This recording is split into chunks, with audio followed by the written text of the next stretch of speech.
for those of you who don't know TNO, we are a research institute in the Netherlands, applied scientific research.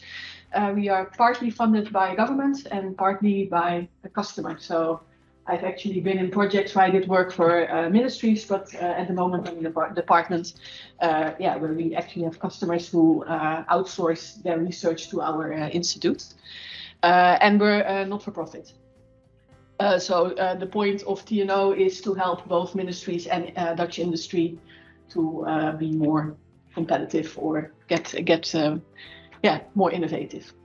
We do research on lots of different topics, like really ranging more like medical things, or there were people in my building who are experts in cement.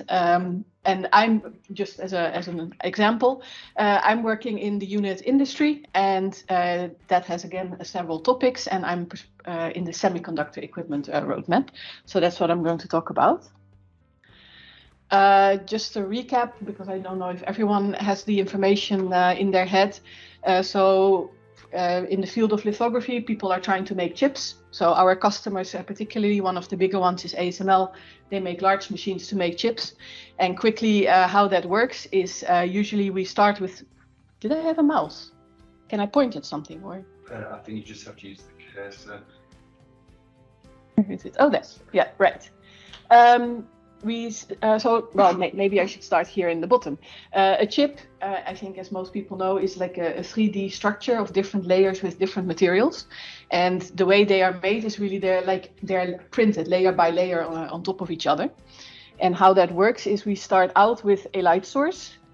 Then there's optics that makes it go to something called a reticle. And a reticle is basically a glass plate which has the pattern that you want to print on top of it. And it's the way the pattern is on there is partly reflective material and partly absorbing material.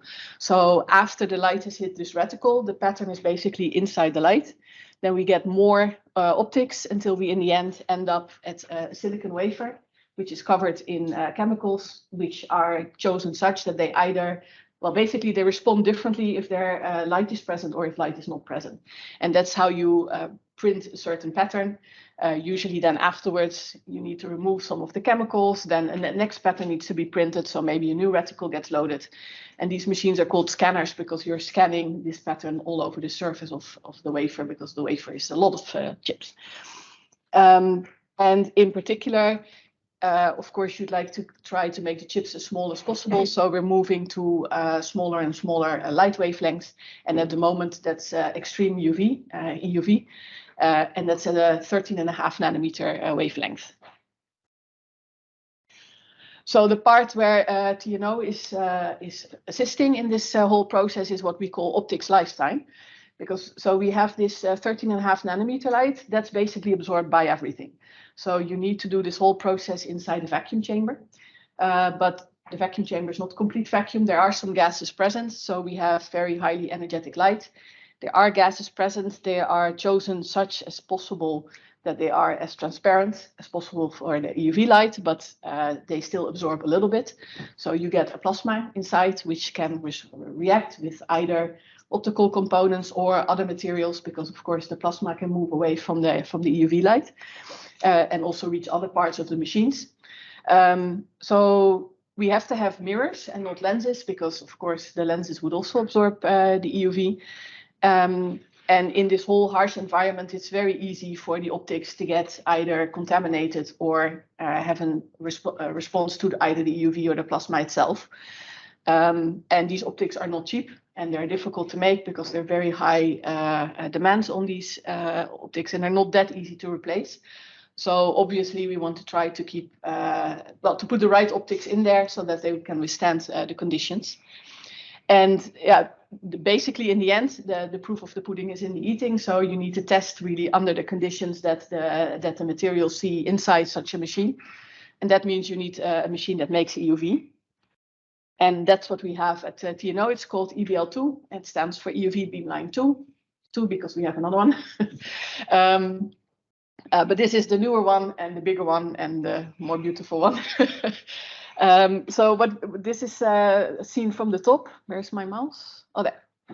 So here on the left, we have in orange the EUV source. That's not our own. We bought that one from a company called Ushio.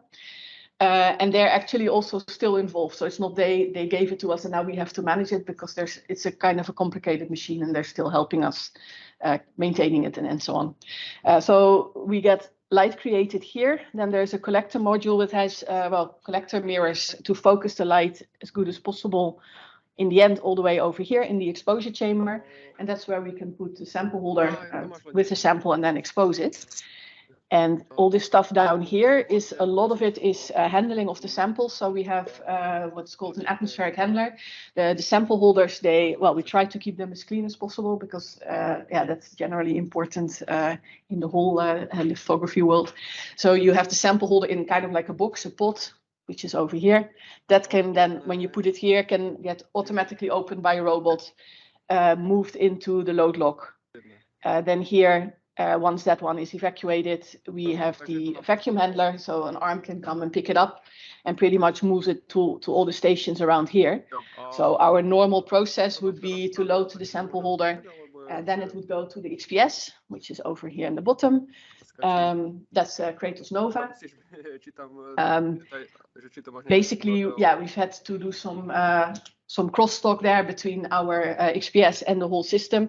So pretty much we say the XPS, we're ready. Then the vacuum handler can come and put the sample holder inside the XPS. Our SEC is always on the vacuum.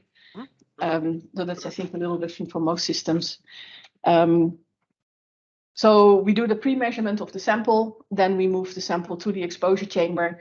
We use whatever gas settings is appropriate for that particular experiment that we're doing, and then we move it back to the XPS. Sometimes we do this in several stages, where we do XPS intermediate, go back, expose a bit more, and so on. And then we look at the sample and see basically what's changed. So here are some pictures at the bottom left. Here you kind of see the start of this is the source. I'm trying to find the mouse. It's a little, here it is. This is the Ushio source. This here is the collector chamber, and then you move all the way here in the back. That's where the sample holder, the exposure chamber is, and this glass box here, that's the atmospheric handler. And then if you move a bit more to the right, then we get to this corner where our XPS is located. And here on the top, you can see some examples of sample holder. This here is a reticle, because sometimes we would look at how what happens to a reticle when it's exposed. So this is the glass plate covered with a reflective layer on the sample holder. This is another type of sample holder. Like a lot of our samples that we get are like 1-inch round samples. So we could mount them here in several locations. We don't always use all of them. We very often also include something that we call a witness sample. So we mount that to the side. We don't expose that sample in particular, but we also want to make sure that our system doesn't get contaminated by the sample itself. So the way to check that is to see what happens on this witness sample that was just there on the side, to see if it picked up any contamination. And then here all the way on the right, this is an actual exposure going on. So here you see a sample holder similar to this one. And this purplish light that you see here, that's basically the EUV hitting the sample, but you are not seeing the EUV, but there's a gas present. In this case, I think it's a hydrogen gas. And you see the light coming off the plasma that is generated by the EUV. And as you can see in this particular case, the sample is not in the focus of the light. So depending on what we need for the experiment, we would defocus the light to get different EUV intensities. So just to give a bit of an idea what kind of metrology we have in place. So next to the sample holder, we have some diodes that can measure the EUV light. So before every exposure, we would scan that through the beam to get an EUV intensity profile. This is a typical profile of a beam that's not in focus. We always get these two lobes here on the side. And what we're also doing is, if here you see again the exposure chamber, we have an ellipsometer mounted on there. I say ellipsometer, I mean normally with an ellipsometer you would look with a lot of different wavelengths and a lot of different angles. We have only one wavelength and only one angle, so it's very limited. So what you would normally do with the ellipsometer is look at all the measurements you do, and then you have a model with the optical constants of your material, and then you can really figure out what your layer thicknesses are. because we have much more limited information, we can do that. But basically what we can do is see if something changes. That's pretty much it, but it's actually very useful. So here is a picture at the end of an exposure that we did with this particular EUV profile. And yeah, you see that you are starting to pick up similar features as here. And it allows, so this is really in situ because we're really looking while this is happening. We don't know what it is, but we know something is happening and yeah, can make a bit of guess of how fast things are progressing. But in order to really know what's happening, we need the XPS. So we're trying to link those two together. So this is the same profile. So like I said, for instance, here, you see similar profile between the EUV intensity and the ellipsometry, but still there's also some differences here. Like it being pretty intense here on the edge and lighter here. That's not something we saw back in the EUV intensity profile. This can sometimes happen also because the effects are not only the EUV, it's also the plasma. We are not actually 100% sure why the profile looked like this exactly, because I have to say also there can be slight changes in the UV intensity profile over time if we do a longer exposure. But because we saw this, we also knew, like if we'd only had this, we probably would have just gone to this position and done a measurement there and that's it. Because we saw that there was something weird going on. We did a really fine scan. I think the step size here is it's like 100 micron. And we really looked at the entire region, and you start to see back here a little bit the same type of features that you see also here. So that's really useful. Basically, we're using the ellipsometry to see what's happening over time. And then at the end of that, we also call this in situ XPS, but I guess you're right, it's not really in situ, it's quasi in situ. Afterwards, we check then with the XPS what really happened.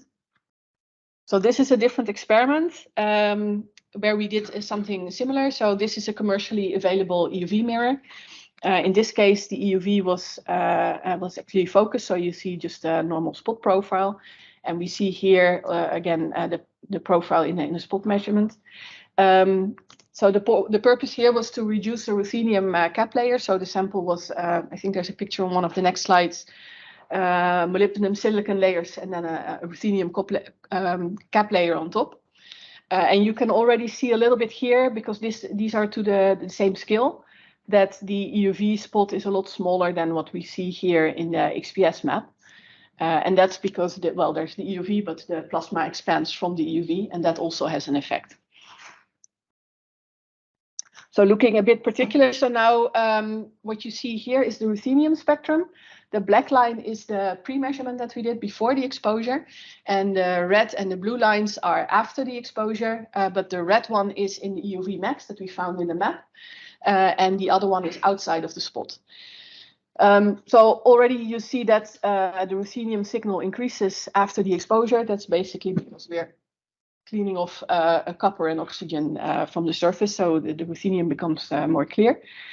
And here, if we're looking at the shape of the peaks, you see between the pre and the post that the peak is getting a lot narrower, which is due to the reduction of the ruthenium oxide. And you see, obviously, that the ratio of the two peaks is changing because the carbon is overlapping here with the left-hand side. Okay, so trying to see a little bit further. So just now we were comparing the pre and the post measurements, but if we're now looking at the two post measurements, one was in the spot and one was out the spot. So that's the blue and the red line. Actually, in the ruthenium, they're pretty much the same. So, but if you remember to the map, we did see a large difference in the oxygen content. So looking here at the oxygen, well, clearly from pre to post, it's reduced, but there's really a clear difference between outspot and in-spot. And yeah, if we're looking at, both in the content, so there's a lot more in the spot than outspot, and also in the peak position. And as it happens, this peak position for the oxygen coincides very well with the oxygen in silicon oxide. And if we're going to the silicon, then we see also here the difference between the red and the blue line. Well, obviously, the red one contains a bump here of silicon oxide. So what we're seeing really is that everywhere the ruthenium is getting reduced, most likely due to the plasma effect, because it's both in and out of the spot. But like in the spot, we see an increase in oxygen because we get silicon oxide underneath the ruthenium layer. So here's just the total table of the elements. We started out with a little bit of fluor, which we cleaned, which is really typical when you have hydrogen plasma. Clearly, our system has a bit of phosphor and sulfur contamination, so we got a bit added there. Oh, by the way, this whole table is normalized without the carbon. So because we're cleaning off the carbon to compare the pre and the post, you don't want that to mess it up. So we do see a reduction of the carbon, obviously. So the bigger difference is for oxygen, that's really reduced by quite a lot. And that's why you also see a gain in the ruthenium and all the other elements. But if we're now looking at the oxygen, we see that we have about 4 atomic percent more oxygen in the spot than outside of the spot. And this also nicely coincides if we're looking at the oxidized silicon, because that's about 2 atomic percent more in the spot. So that actually matches quite well together. So yeah, the conclusion is, I guess, because we can combine the real-time ellipsometry and then after the InVacu XPS, we can really get kind of an idea also what's happening in between. And that really helps also with finding the right spots for where the interesting features are, so that we can optimize our measurement time and go for the right measurement to figure out what's happening on our sample. And yeah, from the commercially available ruthenium cadmium that we saw, well, we get cleaning of the carbon, obviously, in the plasma. We also get a reduction of the ruthenium, but underneath in the spot, due to the EUV, we get an oxidation of the silicon. So yeah, that's